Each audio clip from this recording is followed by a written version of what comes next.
Good evening, ladies and gentlemen. It's Monday. It's agenda time. It's me, a Monday Juma.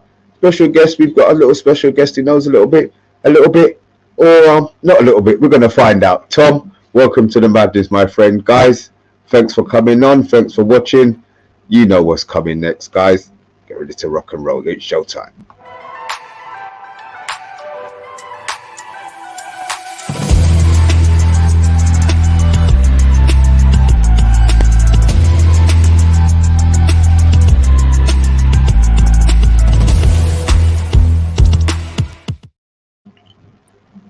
Good evening, gents. Monday morning, Monday evening, tell a lie. Could be Monday morning, somebody watching us. But yeah, it is Monday evening. We've gone live at 8 at 8:30. Monday, how you doing, my friend?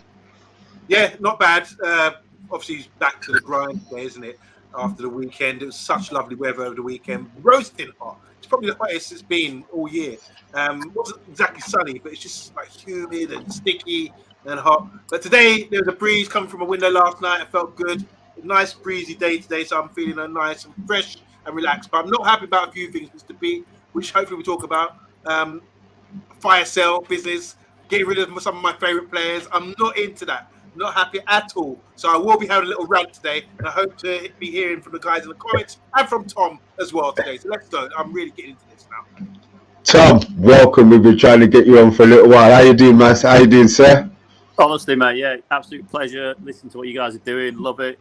Thank you for having me on. And yeah, I agree. It's, I think the thing for me regarding United at the moment is just like when we heard. I know we're going to come into this, but I'm just going to get off my chest straight away. But when we heard the club was up for sale, if us three were talking, you know, back in February and said, look, July the 1st as we're approaching the new month, United still wouldn't be sold. Ten Hag had won as a trophy. Look where we are. Bloody mess. But Tom, this was like it started in November. So exactly, November, we would say the sales would start to sell. The sale would have been done by now. We would have assumed. But it's now what? We're coming up to July, 7th month in, and not a damn thing has changed. So can I just jump in there? I feel bad actually because I'm in a car. I wanted to come on with you guys because we've been trying to get on first. But if any of your listeners or watchers can guess where the stadium is. In the middle, I'll send them a new Man United shirt. It's a Spanish La Liga club. There you go. That's all I'm saying. Right, we can do that after. Yeah, we'll run out of Monday's brains ticking. That's my apology for not being envisioned. What in Gigong? Oh, not win it, bloody hell. Was it? You two can't win it. That's not fair. Monday. You can't be goofy. We'll be all right. I am a genius. Say it again. I missed that one. Did you say? What were you saying? To Sporting Giyong. No. Oh, phew. Oh, thank God for that. Phew. I thought you had got it right already. Phew. Sugar, I would have been on a roll. They do call me the Quizmaster on the Man United agenda, so I was just shocked I got it wrong. Anyway, guys, but genuinely, thank you for having me on. No problem. I'm just gonna turn my sound down. I think I'm deafening Big G. Big G, how's that? A few comments here. Big up to Rebel. He's saying all this nonsense. The reality is, if we don't have the squad numbers to sell to buy for the gaps, if we sell a C centre back, we need a centre back. If we sell centre mids, we need to replace them. One in, one out sort of thing. He's saying there. Rebel's also saying it will not generate the funds to fill the vacant goalkeeper spots and the two central striker gaps that we have. Glazers poison strikes again at the club. He's vexed. He's fuming. Stephanie Griffiths, how you doing? She said, "Big up to Mr. B and OMONDI." And don't forget Tom, Stephanie. I want to see you give Tom a shout out as well. Stumpy Countertop. Yeah, exactly. Stumpy Countertop. He's saying happy birthday to me, which is happy to Stumpy. Shall we sing happy birthday? Happy birthday to you. You can sing it. Happy birthday to you. Happy birthday to Stumpy Countertop. Don't know how old you are, Stumpy. It's probably on stupid thing like whose birthday is it? 15-3. Stumpy Candletop. All right, beg your pardon. Oh yeah, happy birthday to you. Big up to Stolo. He's in the house as well. He's saying good evening and happy birthday, of course. I'm not seeing many guesses on this stadium here. La Liga team. There's a Man United shirt on this. There's a Man United shirt on this. I'm gonna get a banner up. Okay, it's a red stadium.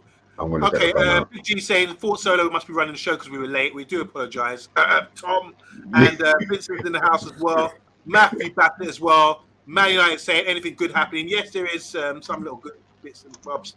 And Stephanie finally is saying big up, Tom. Let's go.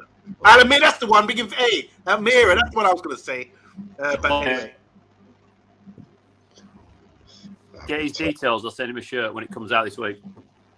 Wow, we got it. Matthew Bassett. That's the one I was going to say. I just got to give him a oh, my day. Well done, Matthew Bassett. You got it right.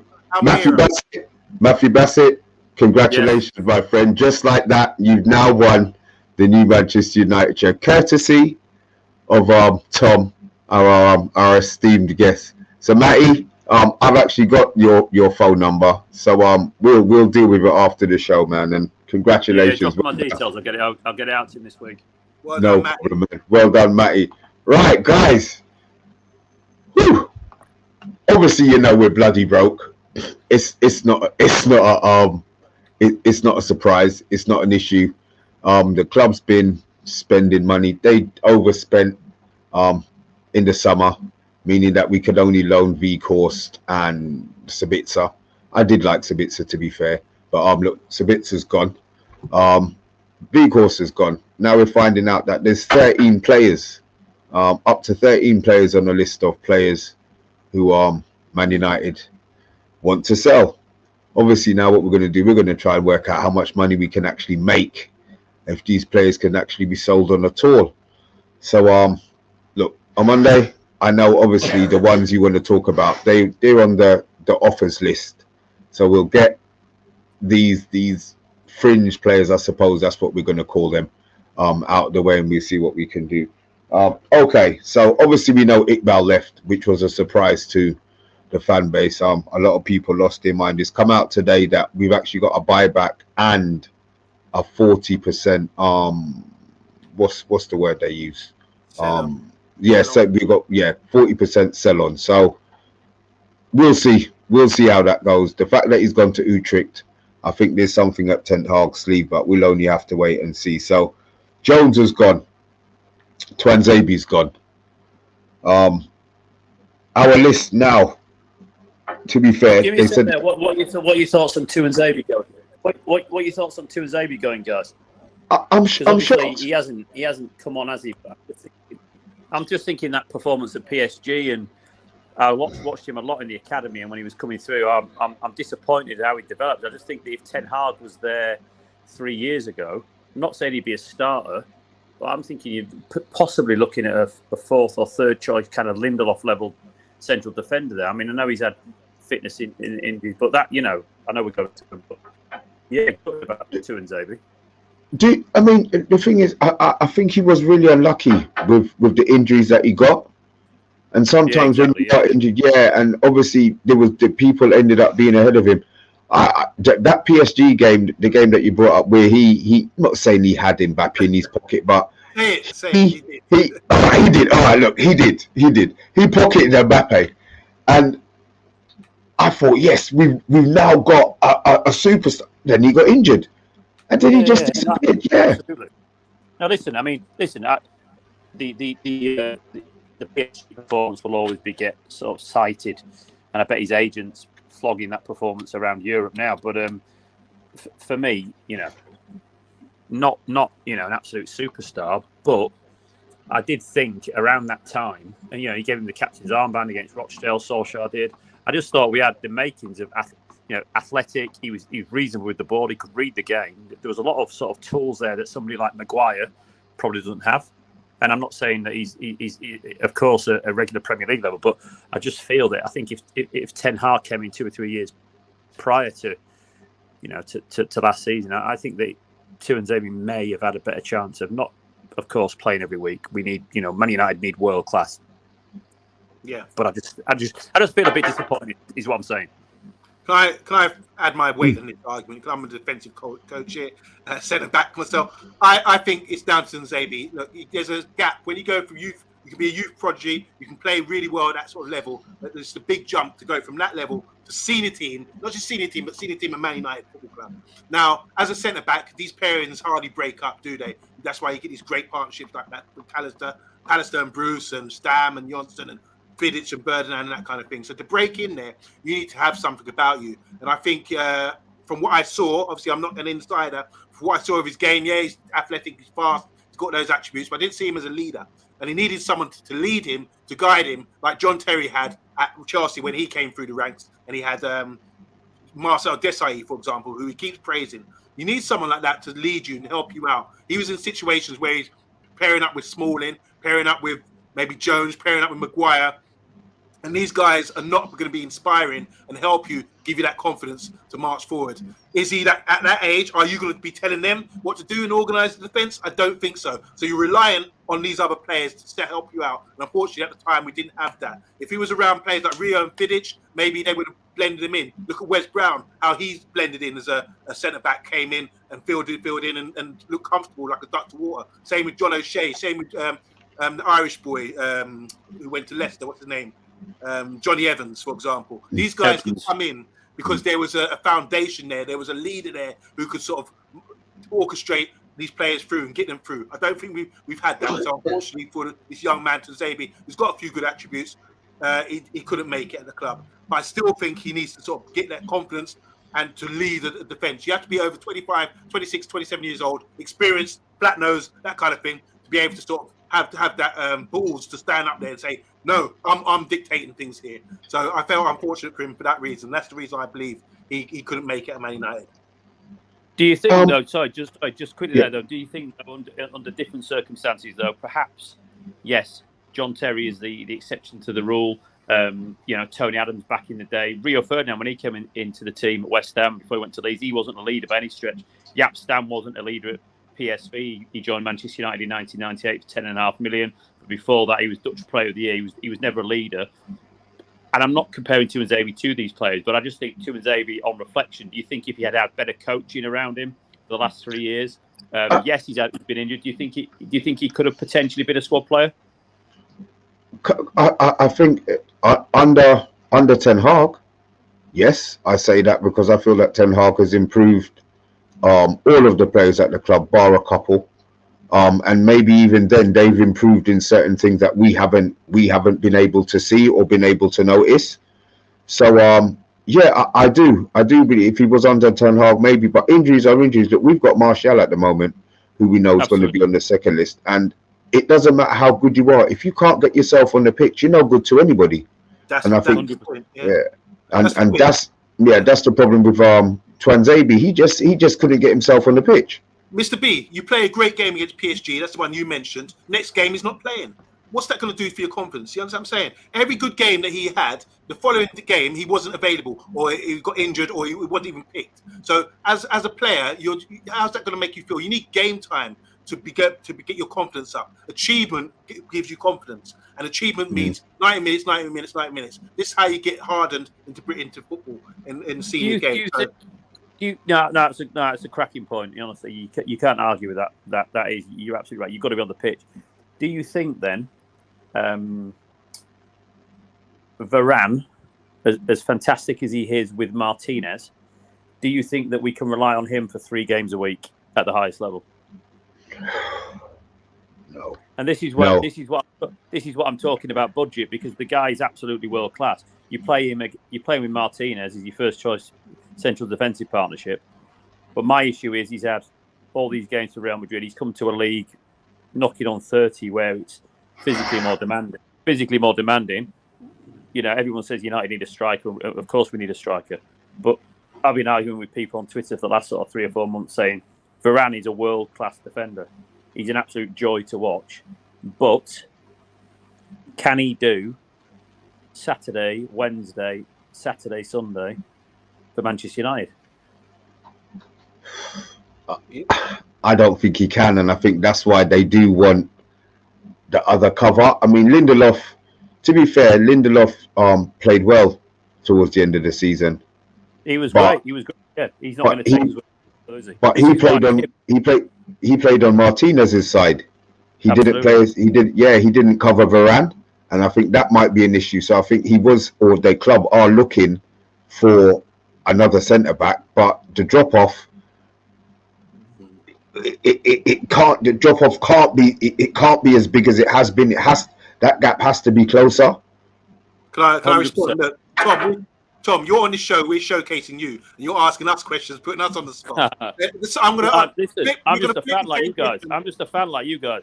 Yeah, but I want to flip the same questions back to you. Everyone knows what we think about this. Just regarding Varane, by the way, I think where Real Madrid found a way to manage him. If you look at his before he left Real Madrid, he was playing 35 games a season. They found a way. If we could find a way medically or spiritually or emotionally, just to get this guy fit and keep him running, keep him moving, then it'd be ideal. Because at the moment, I don't think he can survive the Premiership and Champions League and the Cups. On top of that, playing week in, week out, we do need cover. And I see where you're going with that Tunzabi question. You've led us here to say, actually, we do need a centre back, maybe. Thank you very much. But over to you. Answer your questions that you posed to us, please. One being the first one about Tunzabi. I'd like to hear what you think about it.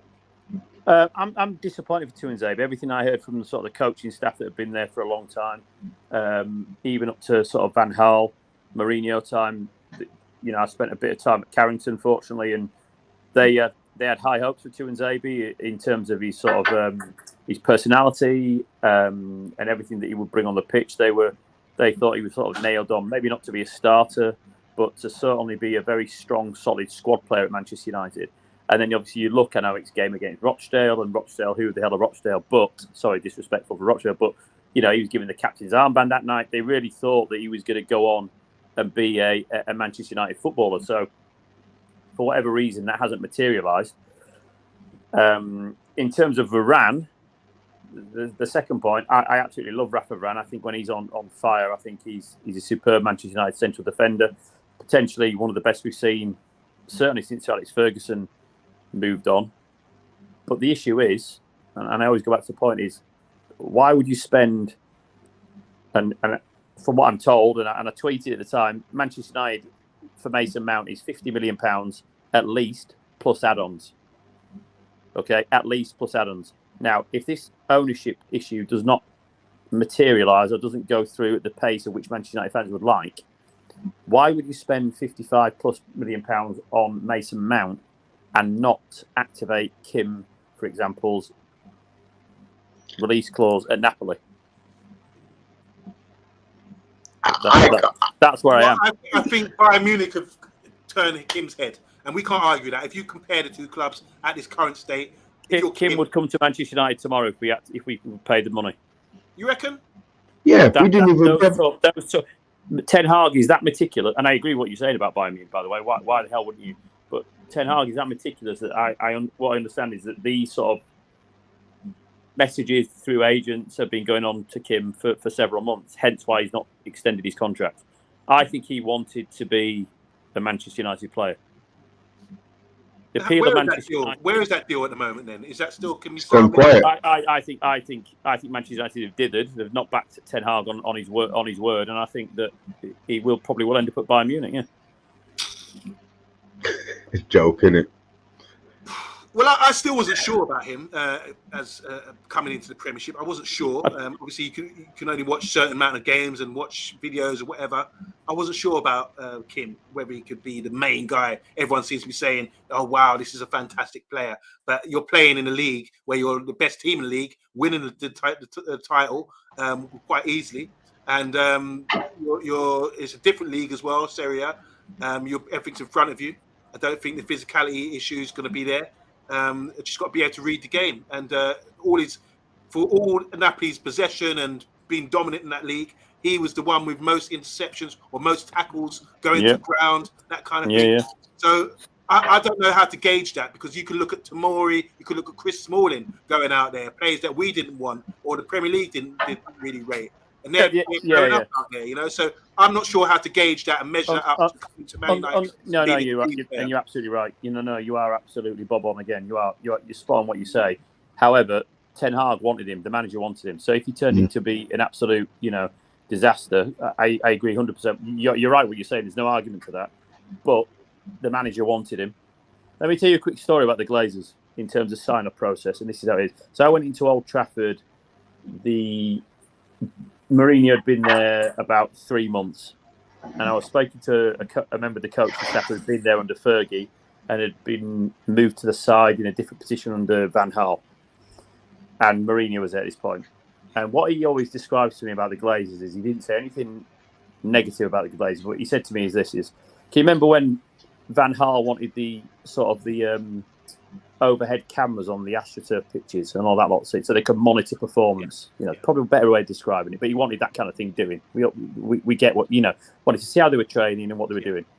And Van Gaal apparently said this in the interview process. He said, I need this doing.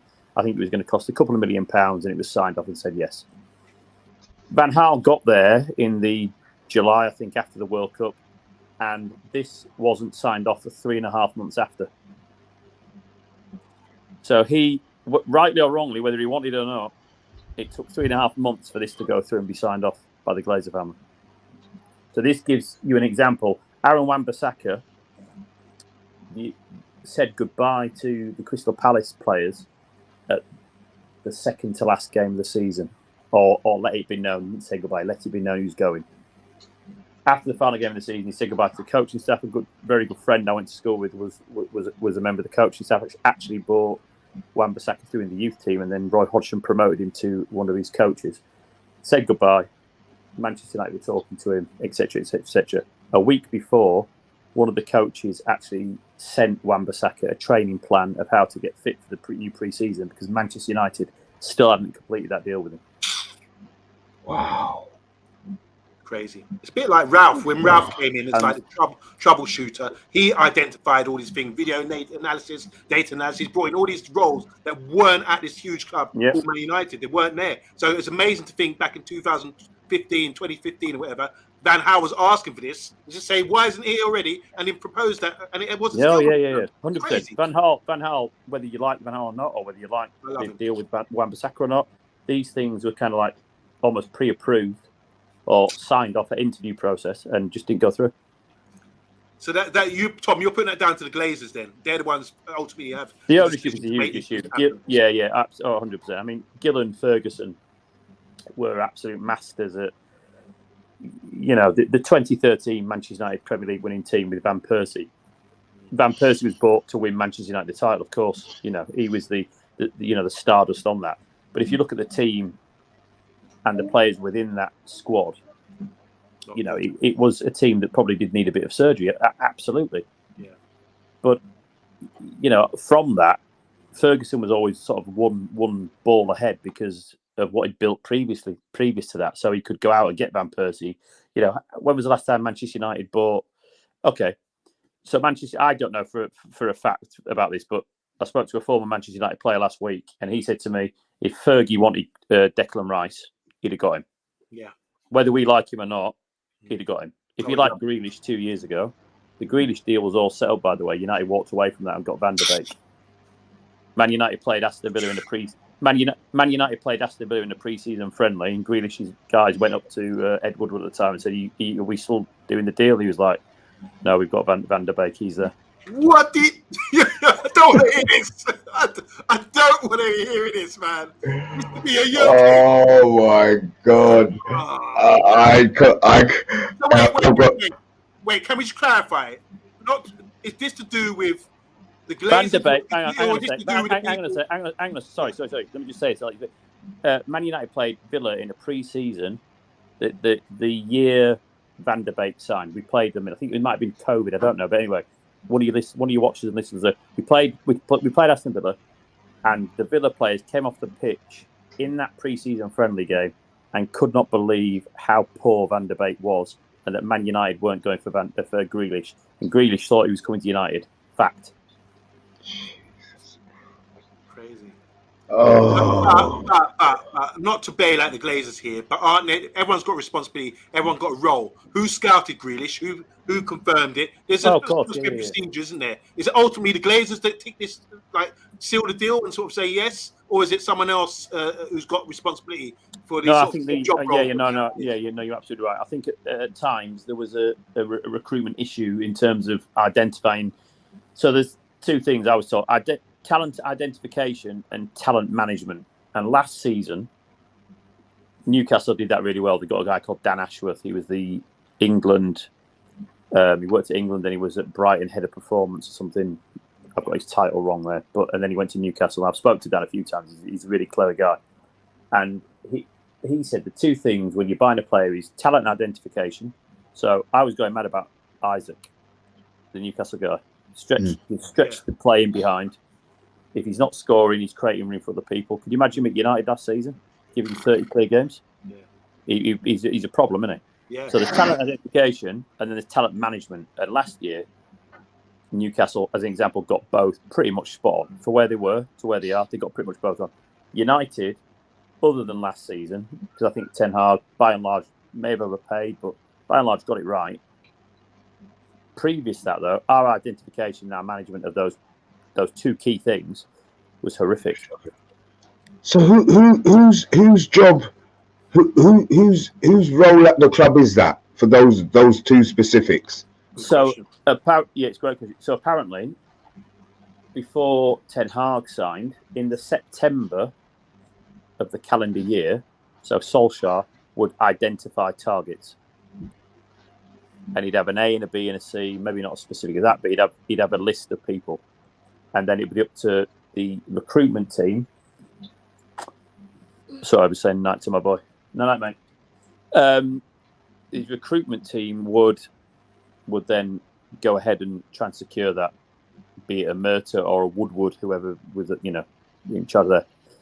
And that is, you've highlighted there, you've nailed it, is the second fault for Manchester United, that they don't have football people in football positions. So when Pep came and did an amazing job at City, everyone goes, "Oh, it was just like Barcelona." Well, yeah, you're damn right it was. He got Tixi in his position. He got all the other guys around him working long before built the base. Before Exactly. And then they dropped Pep in and said, "Yeah, you're the best manager in the world.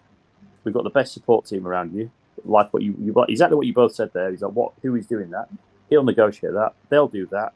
And then now, when you get Pep picking up the phone, or before 10 hours, Solskjaer or somebody going, "Want to come and play for us?" There's only one place they're going.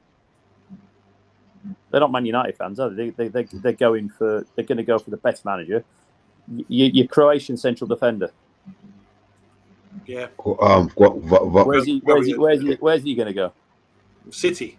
Exactly. If City really want Rice, where's he going to go? Yeah. Exactly. And that's it, because it's like Fergie. So we had a great team and a squad built. And then if Fergie wanted a bit of stardust to Van Persie, or he wanted Tevez or Berbatov, it's one signing, isn't it? He's dropping that in there. Yes, we get people around that. We need a midfielder. Keane's retired. Right, fucking hell, what are we going to do? Right, let's go and get Michael Carrick. Get Michael Carrick in there. He'll slot in there. You know what I mean? So, hold on a minute. So who's digging their heels in? Because Ralph Rangnick came along and identified this. He got hooked for sort of speaking too harshly about what's really going on. He said the club needs a complete overhaul. He's like a troubleshooter coming into the club. Now, Ten Hag, we know that he's a serious guy and a serious manager, as he's demonstrated this season by coming in and delivering us the top four and a trophy. Yeah. So surely he should be, pulling his hair out, what's left of it. Sorry, Mr. B. He should be pulling his hair out behind the scenes and saying, "What the hell is going on here? I've done my part. What are you guys doing? Because we're not getting anywhere right now." Yeah, no, it's a great question. And I think he did last year. I think we saw that. I thought we had all the nonsense about De Jong, didn't we? And I think obviously he clearly wanted De Jong. And I think when that sort of ship sailed, he went straight onto Casemiro. Undoubtedly, he's doing the same again. But I think this year, I think there was a genuine concern. And I go back to Andy Mitten's podcast that was probably 2 or 3 weeks before the end of the season, that Ten Hag is, or has, I won't say offers on the table, but going back and listening to the podcast, there are 2 or 3 teams, big teams in Europe, that would take Ten Hag tomorrow.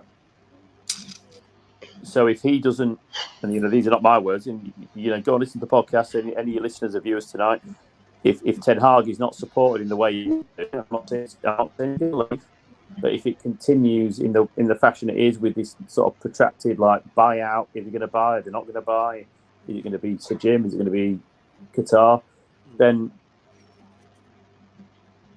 Erik Ten Hag's stock has never been higher. My mood's gone down. I tell you, Look, can we have some good news, Tom? Is there anything good on the big bike right now? All right, listen, we're all having a nice conversation. We all understand what the crack is. If we're and it's very difficult because at the end of the day, that is all I am is a United fan. But if we take our United hat off for a second, we get a new manager in.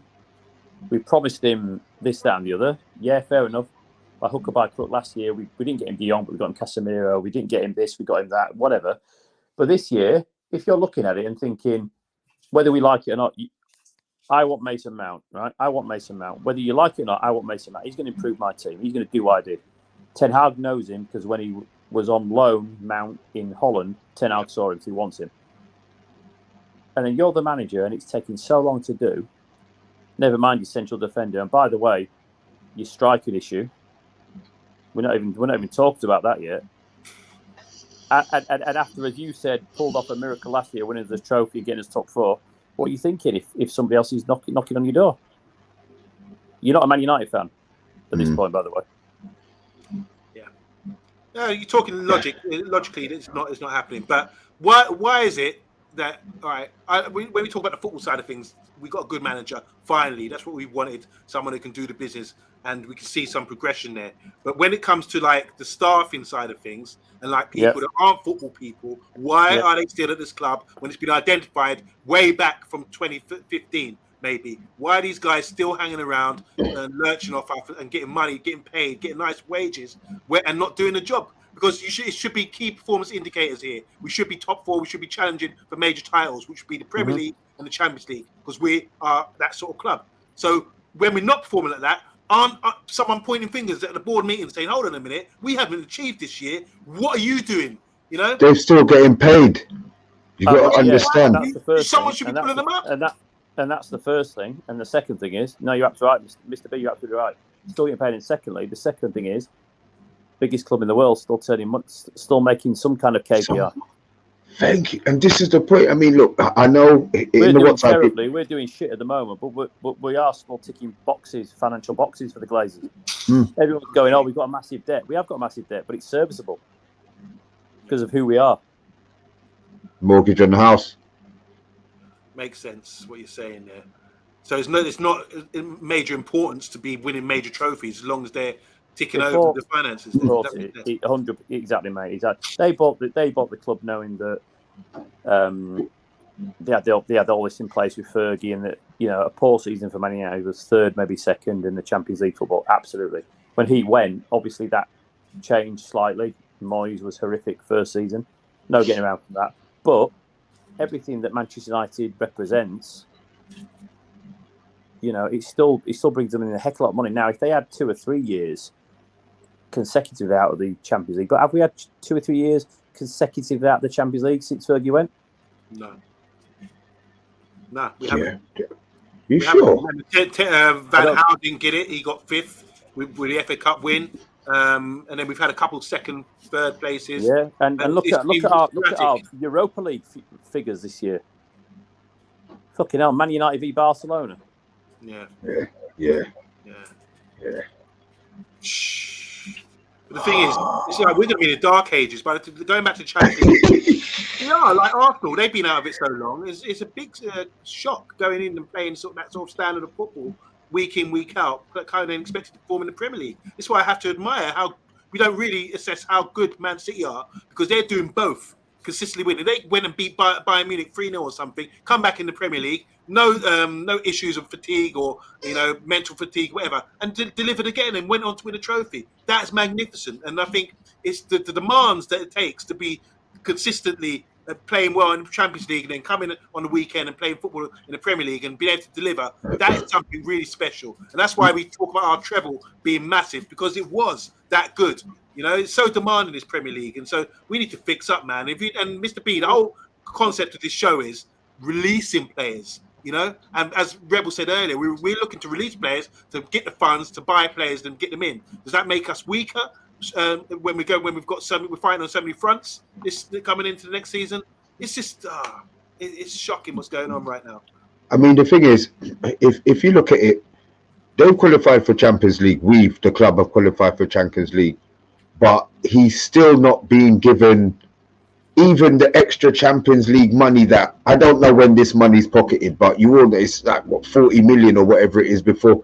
So they haven't even released that to say, okay, then, so it can be this. You know, we're still talking about releasing players and getting pittance and hoping that clubs are going to want to buy the players who we know can't play for our club. You know, the prices that we're talking about, you know, the 40 millions for Maguire. Do you really, in your heart of heart, Monday, think we're going to get 40 million for Maguire? Ideally, we should. Like we said, we gave the example of Dunk the other day. Dunk would be valued at 40 million because he's playing for Brighton and he looks a good defender. But is he better than Maguire? I don't think so. Me personally, I don't think he is. Maguire's the one who's, well, Southgate's more qualified than me. He picks him for the last 6-7 years, playing in major tournaments for England. Do you see what I'm saying? So I think Maguire should be valued at 50 million, in my opinion. Years old. There's a difference between valuing and what people are going to pay. Well, yeah. In that case, then I think because they've got us by the ghoulies right now, they know they can mug us off. Like, so we have to play smart, like we did with the Martinez deal, for example, going in for Timber. Look that way, and then in the meantime, we make a deal the other way, because as soon as we announce or it gets announced we're going for a player, rival clubs know we can up the price because we're Man United. We end up paying stupid money like we did for Anthony or for Sancho or things. So with this deal with Mount recently, by saying, okay, we've set our target at this amount, this is what we value at him at, and we're going to walk away. Is it a bluff? And will it work? I don't know, you know, but we've got to try something different to actually get these transfers over the line. And as regards to selling players, I think the stock of these players are sort of on the low right now, especially Maguire. His stock is quite low because of all the abuse that he gets, but I still think he's a good player. And people can cuss him and say whatever they like, but they're not as good as him. He's one of the top 10 defenders, I think, in the Premier League. If you look at people from Italy, they rate him, and that's the defensive league. Cellini was saying he's a good player. And things. So I think there's a lot of good qualities about Maguire. It's just that his stock is low because of all the attention he gets at Man United, all the videos. You could type in on YouTube now, Calamity Maguire, and you'll get like a 15-minute package of mistakes. But you could say the same about Gary Neville, the mistakes he used to make, but he's seen as a god at Man United. Where I used to watch him, I think the man used to make enough mistakes, you know? So I just think if you focus too much on somebody, you can destroy their reputation. And that's why someone like Maguire's stock is kind of got to be low right now. And we're looking at 40 million for him.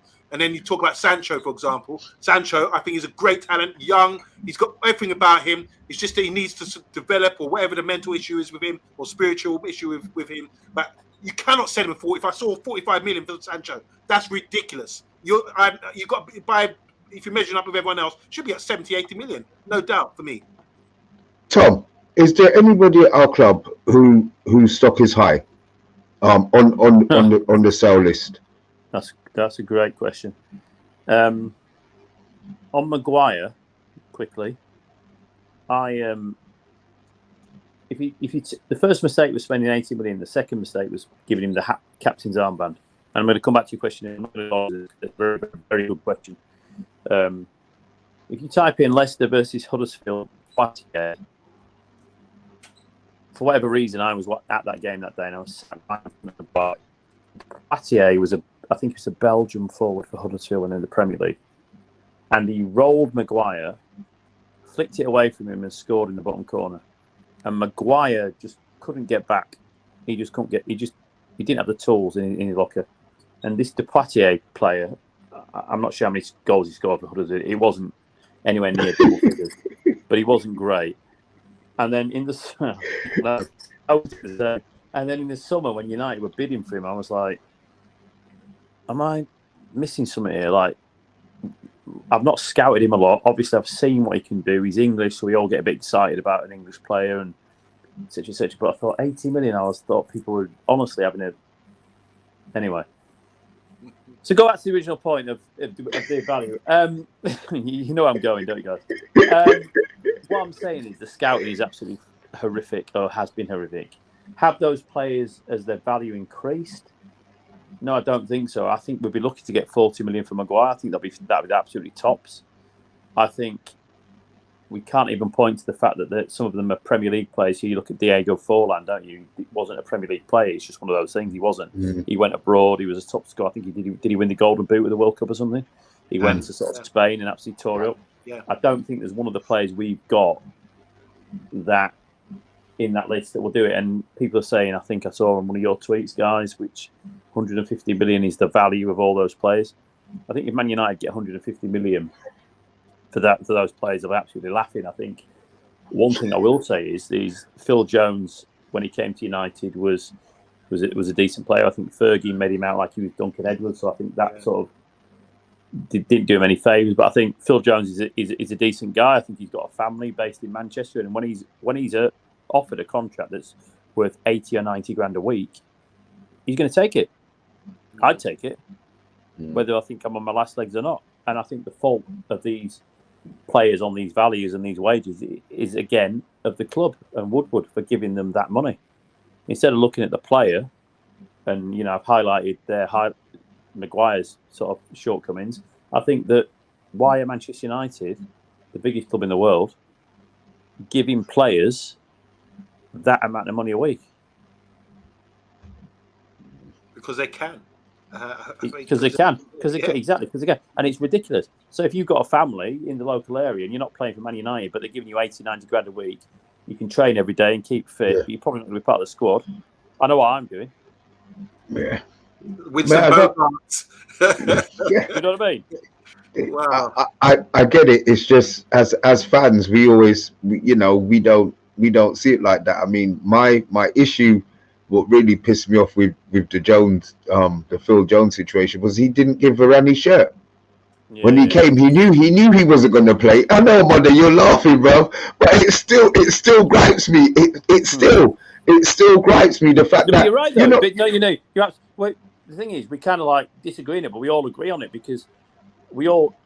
Who the fuck gave him that? Who the fuck gave him that contract? There you go. I mean?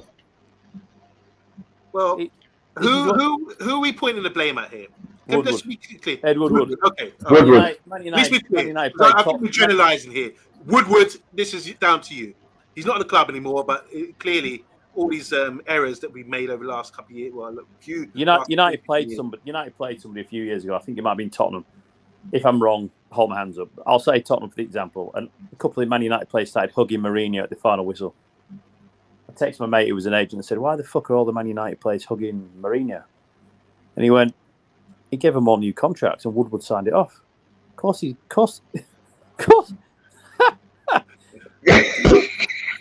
know what I mean? So the question is, Tom, are Man United, on the inside of football, not on the outside, are we being mugged off right now? I think a big mistake was it Murtu who turned up in the pub? Yeah. I think that wasn't great. However, what I'm told from decent lads at the club, I believe he's doing a good job actually, or he's trying to do like the right thing. And I know that might sound like I don't think he's particularly experienced in it, but I think he's doing well. If you look at the signings, Martinez, I think he's a cracking buy. Casemiro, I'd like to have a debate with you both about Casemiro, but overall, a good signing. Anthony, they overpaid for Anthony, but Ten Hag was begging for him. And if you think after 2 defeats at Brighton and Brentford, he needed him. I can't remember the first one. Malacia signed, and I think Ericsson on the free. So I think overall, in from what the manager wanted, whether we like the signings or not, I think that. De Jong aside, I think he pretty much delivered what he could. And I think in his first year in the job, I think he did pretty well. So, not going to slate him too much. Tom, you're going to ask me about Casemiro, aren't you? Let's rewind a little bit. Yeah, Casemiro. What are you saying Yeah, about Casemiro? Go on. this. Because I might agree with you. Listen, we've drifted completely off topic, but you know what? I don't care. And now you brought up Casemiro. I want to hear it. I want to hear it. I think Casemiro is on his day, obviously a world-class player, excellent player. What I'm worried about, and having seen him closely, I'm worried about his legs next season. Yeah. Really? Yeah. Honestly, I'm worried about his legs. No. So on this show, we called him the pudding. He's a bit of a pudding. You call him the pudding. I don't call him the pudding. The reason why, because we see him like we were getting there's a transition playing against a team. Can't remember who it was. They're on a transition, and we were trying to get back. Their players were ahead of the play. Casemiro and Eriksen it looked like they were running 3/4 pace. Like they couldn't run. They couldn't move. They couldn't get back. And it's like other players. Anthony, I think, passed them on the way back. Maybe Bruno's as well, sprinting past them. They haven't got the legs to get back like that, and they can't get around. Yeah, really struggling. Eriksen's out of position. If you're going on the midfield for last year, Eriksen, Bruno, whoever else you're playing there, Casemiro. Listen, and this is controversial. I know it is. But if you think about when we played Liverpool, obviously City a couple of times. I know we beat them Old Trafford. Casemiro's legs worry me. Yeah. Next year they worry me. Yeah. Totally. I've seen Onana introduce him to the Premiership when we played Everton early on. Oh, he bodied him, didn't he? Yeah, and it just got it's like wow, is this what it's like? You have to come up to speed, and when he tried to sort of turn up the levels, I don't think he's got it in him. So he's going to have to. Really? No, I'm talking about Casemiro. When he tries to. Yeah, so am I. Yeah, so I don't think he's got it in him because he realizes power, pace. You know, when you touch someone, you're feeling someone, or you see someone come in and take you out, you realize, oh my gosh, I need to step up here. So I think Casemiro's at that level now where physicality might be waning, but he's still got the experience and the intelligence, as he's shown, because that's what still was holding him together. He could play for another few years, but I understand what you're saying with the legs going. But I think it goes like that. When he's 27, 28, everything balances out. But now he's on the decline physically. He's going to have to use extra mentals to get through games. Yeah, I don't disagree with that. I don't disagree with that. I can't believe I was at Wembley for the FA Cup final, and I looked at obviously De Bruyne, Gundogan, who's obviously moved on, Haaland, obviously these guys, you know. But I looked at Rodri and Diaz at City, and I thought, shit, that is where we need to be. Rodri played the Champions League final the other week when he scored the goal, and he came off the after end. I can't remember what channel I watched on. It was ITV or BT or Sky, whatever. And he came off and he goes, "Yeah, I was really poor in the first half and interrupted the game in the second half." Now I wasn't at the Champions League final, so I don't know that. But what I thought when I watched the FA Cup final is that I thought, wow, Casemiro is a great player, but at the moment, City have got a younger, better player. And in the last couple of minutes, when McTominay headed the ball against the bar, I think it was him and then Garnacho had that chance. There was a couple of other crosses before that, and Diaz just leapt out of nowhere and just, I think not Maguire, somebody came up for the back. I think Weghorst was on, wasn't he? A couple of other players were on, big lads were on, and he just came up and he just like, boom, knocked it away, headed it, bang, get out. Next one, who's coming in next? Right, bang, get out. Yeah, but you're supposed to do that. You're supposed to. Physically, we ain't got that.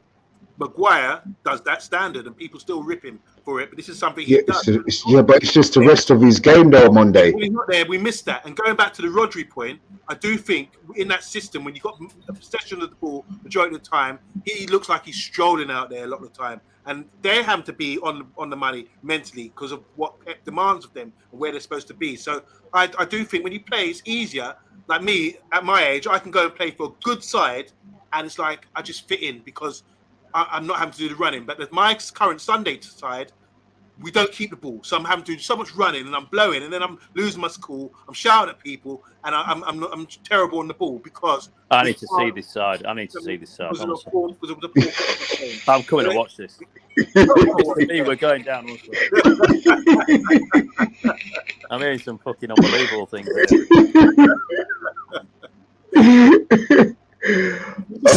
the way, you see Mr. B play. He's, for his age, a firecracker. Unbelievable. Where you boys based? Where you boys based? North Wembley. North London, sorry, North Wembley. North West and West London. I used to live in Enfield. Right, so we play a lot of teams. Next time I'm down in Enfield, we're gonna have a game. I want to see this. Yeah, that's right. I can do that. Let's get a friendly done before the pre-season, before the season starts. No doubt. I'm there. I'm there. I've heard so much. I feel confident, honestly.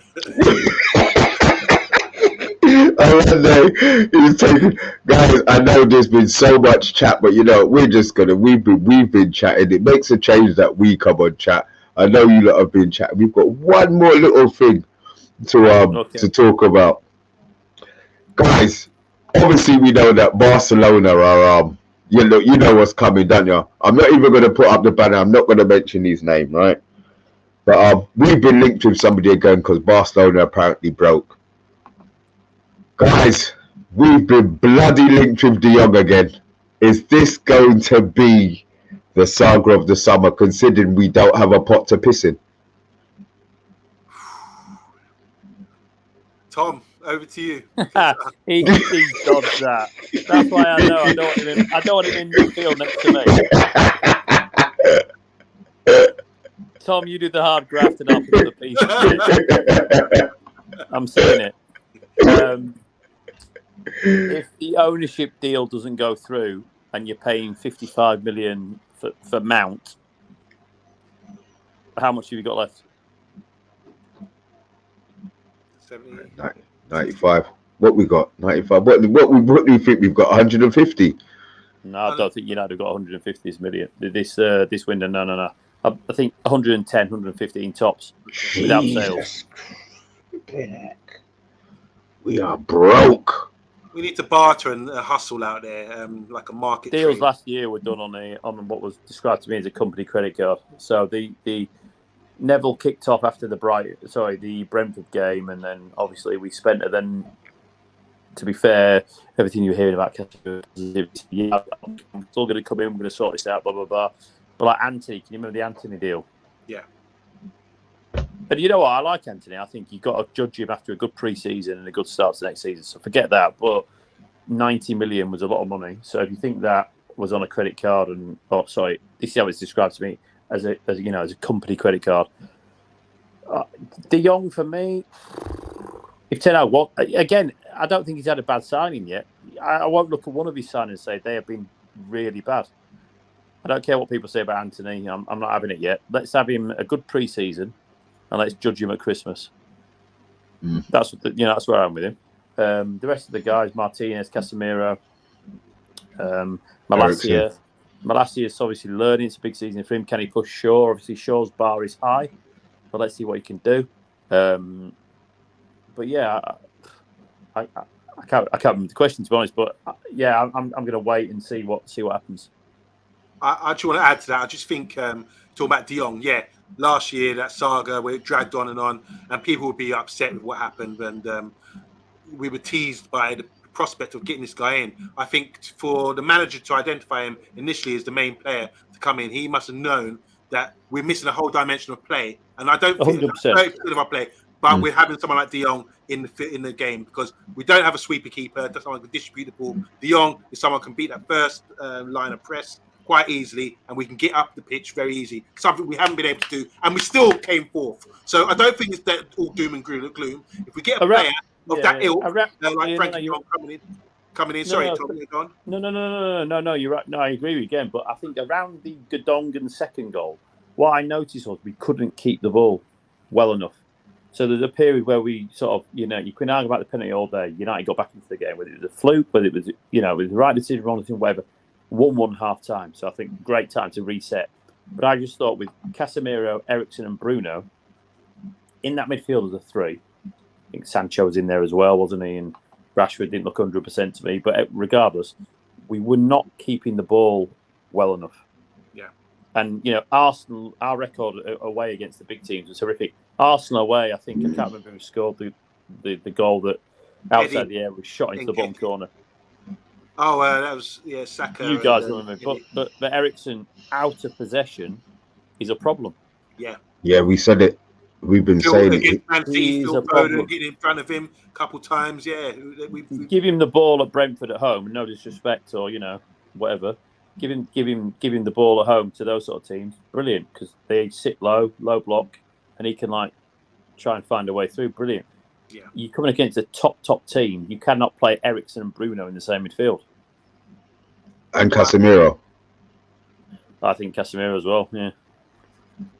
So there you go. I mean, we need we say a complete midfielder, but all right. So if we're playing City next season, and I always go back to Michael Vaughan told me when I interviewed him. He said, whatever sport you're playing, you have the best players, you win the matches 9 times out of 10. So let's go into next season, and we're playing against City, and they've got Rodri, and whoever else, De Bruyne, and whoever else have got in there, and against Casemiro, Eriksen, or even a Mount, or are we gonna trouble them?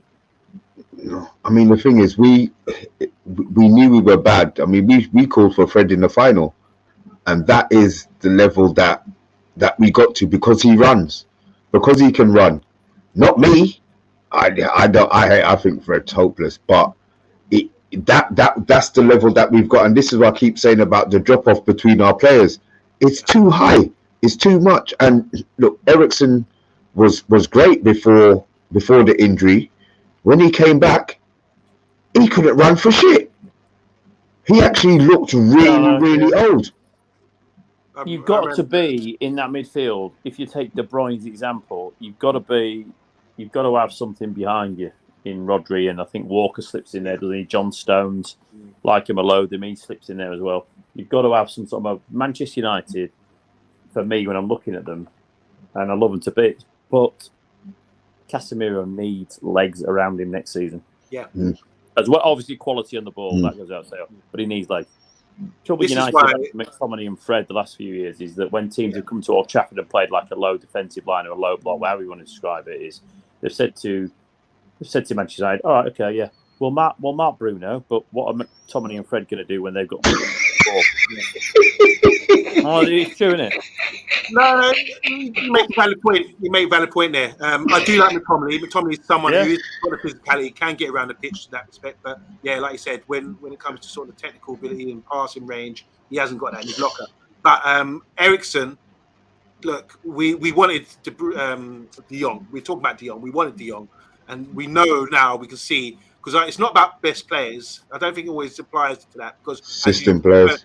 It's the system that wins games, not the players. So I think you refer back to what Tom said about the 2013 team. That wasn't the best side, but the system and the management and everything else got us through to win something that season, which was a big major trophy. So I do think, because Man City beat us 6-3 on a reverse fixture, the system, when we had time to really analyse it, this is what comes down to the manager again, was able to reverse the result and get a 2-1 win. So even in the cup final, like you said, we could have done a lot better. We had a chance at the end, off the line or whatever happened towards the end of the game. Garnacho just went wide. So it could have been a different result based on what we saw. We saw Inter Milan. They could have had a good result against in the Champions League final with the system that they had set up. It's a great when you've got managers at that high level that can compete with lesser players against these giants out there, like you're saying, who are physical specimens, and like we're seeing with City right now. And you can go back to like I say, to 2013.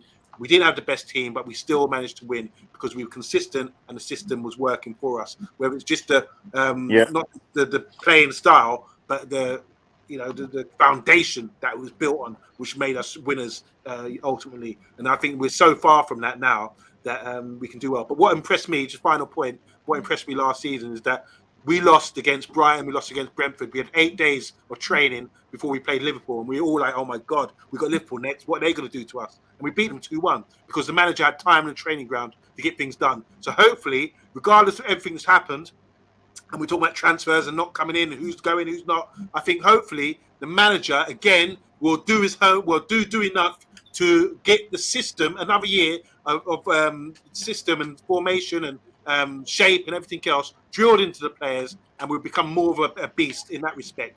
I'm being optimistic here, but that's what I've seen, because we've gone away, we've lost games, and we've come back and defeated teams. And even that Arsenal game at Highbury, not Highbury, at Emirates, whatever. It was a last-minute winner. Do you understand what I'm saying? Because when we were on the back foot, we can manage those situations. We're getting to the point where we can manage certain situations quite comfortably under Ten Hag. It's just the injuries, suspensions, and certain things really denied us towards the end of the season. But we could have done a lot better. If you add a little, tweak this team and add a little bit to it, that's another 10, 15 points. A goal scorer, someone to replace Ericsson, better centre backs to replace Varane maybe, and a goalkeeper that can. This is the key thing to me. A goalkeeper that can.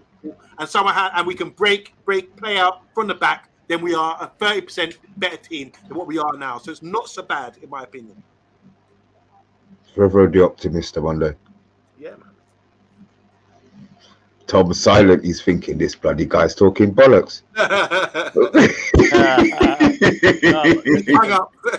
No, I've really enjoyed it, guys. No, honestly, yeah. I again can't disagree with anything you said. I think it's an interesting window. I think Manchester United deserve to be dining at the top transfer table, and I don't think we are there at the moment. That's the issue.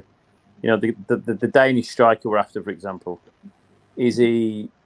You know, you're not going to get a Haaland, are you? But is he? You know, can he get within 10 or 15 goals of Haaland? That's the issue. That's where we are. It means he has to be hitting 30. He has to be hitting 30. Is he going to do that? Do you think he can do that? But hold on. How many chances did we create last season? We were creating a lot of chances. It's just we couldn't finish up. No, you're right. I think a striker could regularly get on the pitch. Other than I know I'm a Martial fan, by the way, but I think his time is done. But I think you can get a regular striker on the pitch. Yes, it would improve us massively, but I think that to get over to get past the big boys, I think Liverpool will be better next year. Obviously, City aren't going anywhere. Arsenal, weirdly, I'm never worried about them. I think obviously they'll knock and never get over the line. But you know, they're a top 4 contender. Eddie Howe is my prediction. I think he'll be gone next summer. Wow. Yeah, I think that. Where's that coming from? Well, I think they'll get some big players in this summer, and I think that the big players will come will get into the culture of the club that he's set and expect bigger things. Oh wow! I don't think Newcastle are top 4 next season. I don't know. Wow! I think a big club, and it's no disrespect to Hags, he did exception last year. I think a big club demands a big sort of Champions League proven, not winner but proven manager. Okay, Rush Romano's agreeing with you. He said, I agree about Eddie. He doesn't fit.